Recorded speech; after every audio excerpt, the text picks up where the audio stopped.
तो लोकसभा में राष्ट्रपति के अभिभाषण पर धन्य प्रस्ताव पर चर्चा चल रही है। धन्यवाद प्रस्ताव पर अनुराग ठाकुर ने चर्चा की शुरुआत की, तो वहीं राज्यसभा में खड़गे ने मोदी सरकार पर बड़ा हमला बोला।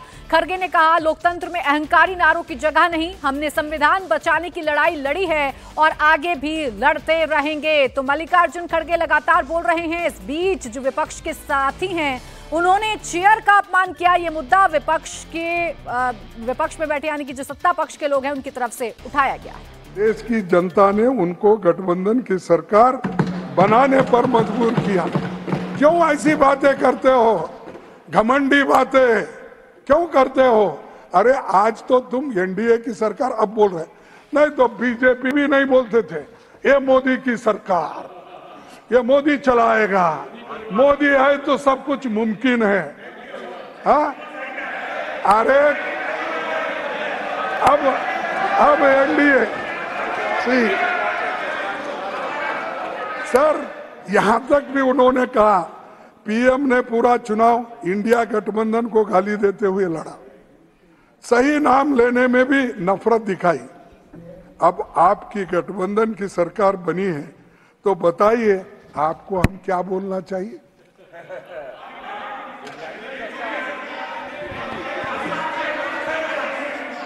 सर, प्रधानमंत्री जी ने ढेरों चुनावी सभाओं में कहा कि पिछले 10 साल तो बस ट्रेलर था, अभी असली पिक्चर बाकी है। अभी प्रधानमंत्री जी की पिक्चर कैसी होने वाली है इसका पिछले 1 महीने से अंदाजा लगा है। NEET page paper leak, UGC NEET paper leak, NEET under graduation रद्द, CSIR नेट रद्द, भीषण ट्रेन दुर्घटना, जम्मू कश्मीर में 3 बड़े आतंकी हमले, राम मंदिर लीक, 3 दिन में 3 हवाई अड्डों की छत टूटी, बिहार में 15 दिन में 5 पुल टूटे, टोल टैक्स बढ़ा, रुपए में ऐतिहासिक गिरावट आई और उसके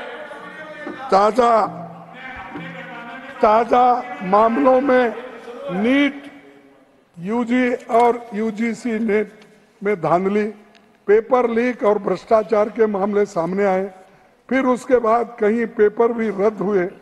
इस वजह से 30 लाख बच्चों का भविष्य तबाह और तंग हो चुका है, उसके माँ बाप परेशान है और ऐसा ही अगर होते रहा कोई बच्चा आगे पढ़ेगा भी नहीं।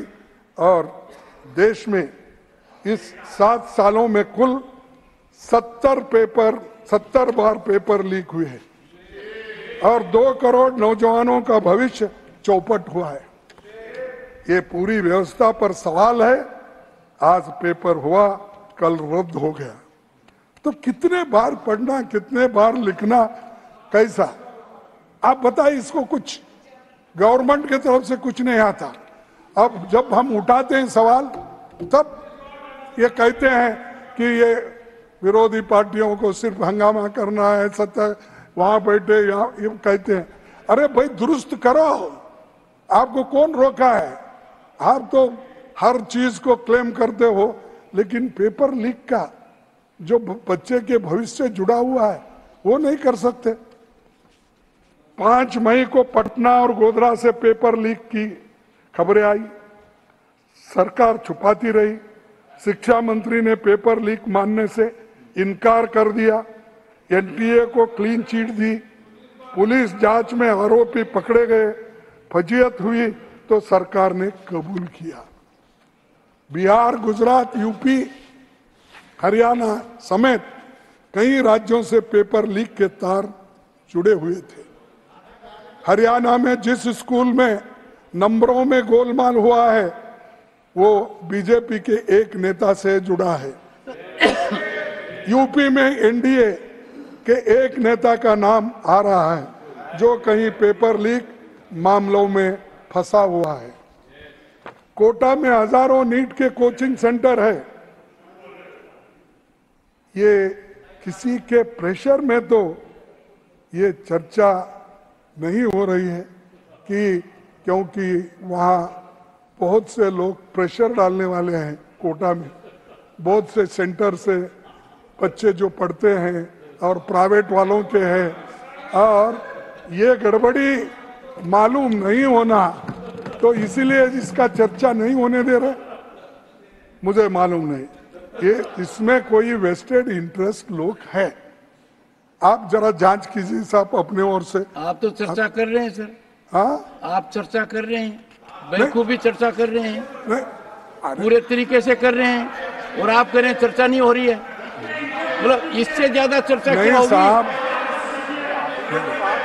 नहीं, कंट्राडिक्शन है। आप चर्चा यानी ऑथेंटिक जो बोलते ना, आपने ऑथेंटिक चर्चा आप करने नहीं दिए, तो इसीलिए आपकी जानकारी ऑथेंटिक नहीं है सर। शिक्षा मंत्री ने 20 जून 2024 को मीडिया में कहा कानून नोटिफाई हो चुका है, जबकि नोटिफाई 21 जून को हुआ। उसके 2 दिन बाद नियम बने। सिर्फ कवर अप का काम चल रहा है। पिछले अनेक सालों में ऐसे मामले सामने आए, सरकार कुछ कदम उठाती तो ये मामले रुकते। इसीलिए हमारी मांग है कि पेपर लीक और एनटीए ही नहीं, सुप्रीम कोर्ट की निगरानी में पूरी शिक्षा की तंत्र पारदर्शिता होना। ये अगर सुप्रीम कोर्ट के निगरानी में अगर हुआ तो आगे के लिए भी अच्छा होगा। चाहे सरकार कौन सी भी हो, जब तक इसको रूल्स आप नहीं बनाएंगे, जब तक बच्चों के लिए उनकी सुरक्षा नहीं देखेंगे, तो ये बहुत बड़ा अन्याय उन पे होगा। एक सेकंड खड़गे जी, सुप्रीम कोर्ट को सुप्रीम कोर्ट का काम करने दीजिए। ये मेरी राय, वही करने दीजिए। ये देखिए, हमारी तो गुजारिश रहेगी कि जो 3 स्तंभ थे वो अपना अपना काम ही करें, एक दूसरे का काम नहीं करें। सर मेरी बात से सहमत है ना? हर संस्था को अपना काम करना चाहिए। देखो भाई, संस्था अपने दायरे से बाहर जाती है, प्रजातंत्र खतरे में पड़ता है। सर एक ये सुझाव क्रांतिकारी है, इस पर ज्यादा विवेचन होना चाहिए। हाँ ठीक है सर, लेकिन ये मेरी विचार है, ये मेरा कहना है। पर आप बहुत अगर आपका कहना अलग है, आप स्वतंत्र हो, मैं भी स्वतंत्र हूँ, इसीलिए तो देश में आजादी मिली, डेमोक्रेसी है, कॉन्स्टिट्यूशन है, हर एक को बात करने की आजादी है। आपको भी है, मुझे भी है। मेरी बात का थोड़ा गौर कीजिए आज सोने से पहले। ओके सर, हमारे गणतंत्र के संस्थापकों के शिक्षा को समृद्धि की राह का सबसे शक्तिशाली उपकरण माना था। आजादी मिली तो 2 साल में खड़गपुर में पहला आईआईटी बना। यूपीए सरकार ने आईआईटी और आईआईएम सहित उच्च शिक्षण संस्थानों में ओबीसी छात्रों के लिए 27% सीटें आरक्षित की। मौलाना आजाद फेलोशिप हमने शुरू की। कमजोर तबकों के छात्रों को इन संस्थानों में जाने का मौका मिला। इन सब का नतीजा था कि आज दुनिया भर में भारत के डॉक्टर्स, इंजीनियर्स, साइंटिस्ट को सम्मान और नौकरी मिलती है और उनकी डिग्री की इज्जत होती है। इसीलिए मुझे मेरे कहना है कि अगर डिग्री को इज्जत होना है तो ऐसी चीजें घपले घोटाले इसको बंद करना चाहिए। मौजूदा हालात नहीं सुधरी तो पूरी दुनिया में हमारी शिक्षा प्रणाली की क्रेडिबिलिटी खतरे में पड़ जाएगी। हर डिग्री पर संदेह होगा और हर डिग्री को लोग संशय के दृष्टि से देखेंगे। तो इसलिए इस जो 10 साल में आपने शिक्षण प्रथा भी शुरू की है। आपने बोले तो सर आप मत समझिए, सरकार को बोल रहा हूं। सर हमारी शिक्षा प्रणाली पर 10 सालों में बीजेपी आरएसएस के लोगों ने कब्जा कर लिया है। यूनिवर्सिटीज के vice chancellors, professors, NCERT, CBSE सब में आरएसएस का कब्जा है और अच्छे विचार वालों को वहां पर कोई जगह नहीं है।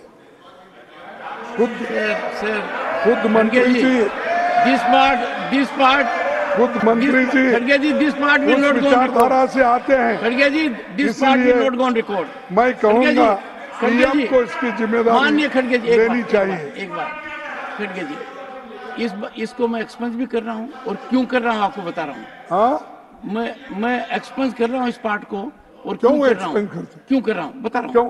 देखो साहब, नहीं मैं बता रहा हूँ। मैं आप अपॉइंटमेंट का लिस्ट लगे। नहीं आप सेक्रेटरिएट में कितने भरे हैं? सुनिए, वीसी के कितने लोग हैं? किन जाति के लोग हैं? और प्रोफेसर किन जाति के हैं? एक बार सेंट्रल यूनिवर्सिटी में कितने हैं? एक बार आप लाओ लिस्ट। एक बार स्थान ग्रहण कीजिए। कोई गरीब है उसमें? स्थान ग्रहण कीजिए। है उसमें? स्थान ग्रहण कीजिए। पिछड़ा है उसमें?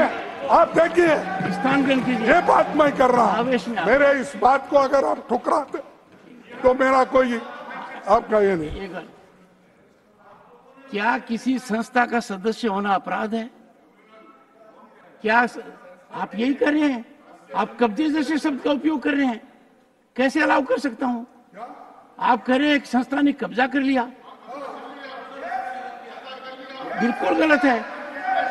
मान लो कोई व्यक्ति आरएसएस का सदस्य है, तो क्या ये अपने आप में अपराध है? किस बात का क्रिमिनल है?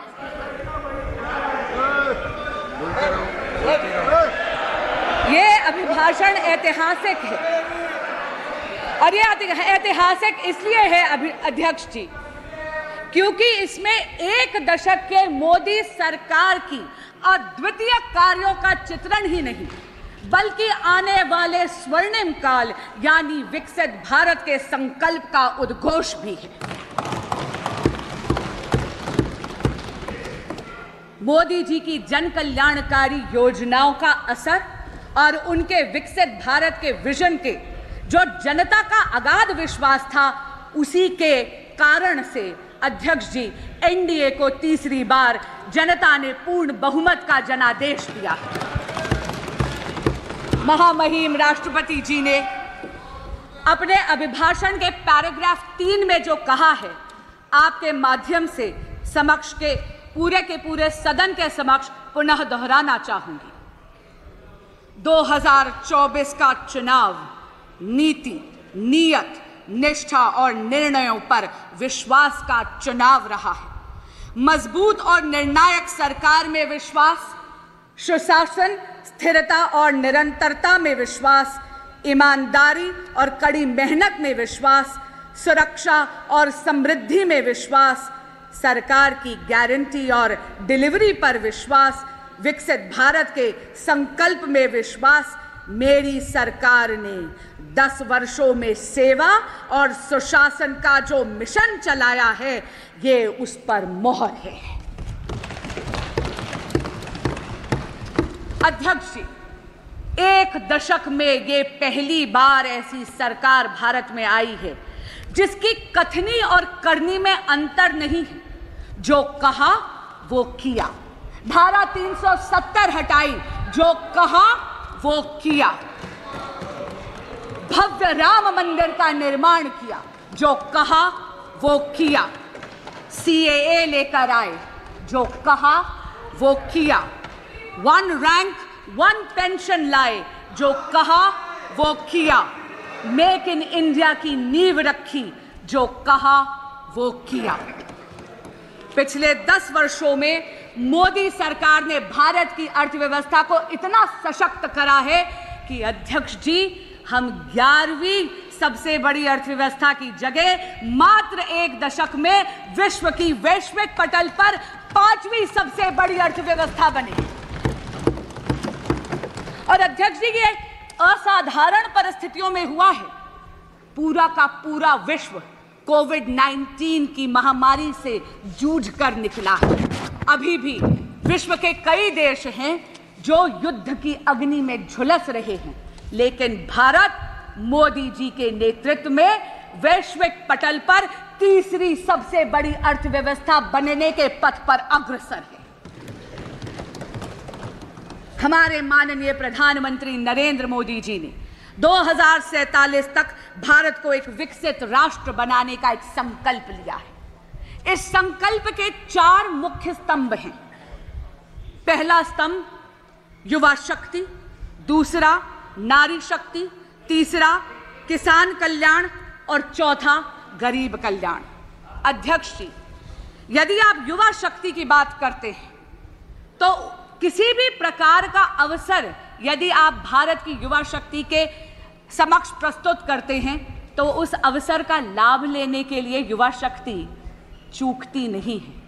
शिक्षा के पर्याप्त अवसर हुए, इसके लिए मोदी सरकार ने एक दशक में 7 नए IITs, 16 नए ट्रिपल IITs, 7 नए IIMs, 15 AIIMS hospitals, 315 medical colleges और 390 नए विश्वविद्यालय स्थापित करे हैं। स्टैंड अप इंडिया और स्टार्टअप इंडिया की अगर हम बात करें तो इन 2 योजनाओं के कारण अध्यक्ष जी, देश का युवा जॉब सीकर की जगह जॉब क्रिएटर बना है। इस जॉब क्रिएशन से वेल्थ क्रिएशन की तरफ वो अग्रसर है। और आप जैसे माननीय अनुराग ठाकुर जी ने भी सदन के समक्ष रखा, आज भारत स्टार्टअप इकोसिस्टम में विश्व की 3rd लार्जेस्ट इकोसिस्टम है। अध्यक्ष जी, मुद्रा योजना में स्वरोजगार के लिए आप ये देखिए 46 करोड़ युवाओं ने 26 लाख करोड़ रुपए का ऋण आसानी से लिया है। आज देश में 1,81,000 स्टार्टअप कंपनियां हैं, जिसमें से 100 से अधिक यूनिकॉर्न्स हैं। पिछले 10 वर्षों में Bharat ease of doing business के इंडेक्स पे 142nd पोजीशन से 63rd पोजीशन पे पहुंचा है।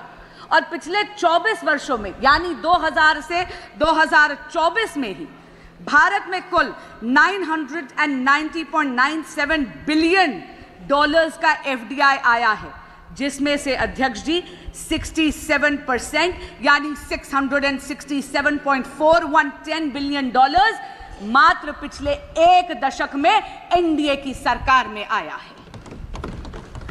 Today, Bharat has become a leader in the world of manufacturing. चाहे इलेक्ट्रॉनिक्स हो, चाहे ऑटोमोबाइल हो, चाहे रक्षा उपकरण हो, भारत एक अग्रणी निर्माता के रूप में वैश्विक पटल पर उभर रहा है। और इस नई दुनिया में microchips are the new oil. Semiconductors और चिप मैन्युफैक्चरिंग की दुनिया में भारत कहीं पीछे ना छूट जाए, इसके लिए मोदी सरकार 1.25 लाख करोड़ रुपए का इंफ्रास्ट्रक्चर पहले ही उद्घाटित कर चुकी है। असम में 27,000 करोड़ का सेमीकंडक्टर का प्लांट भी बन रहा है।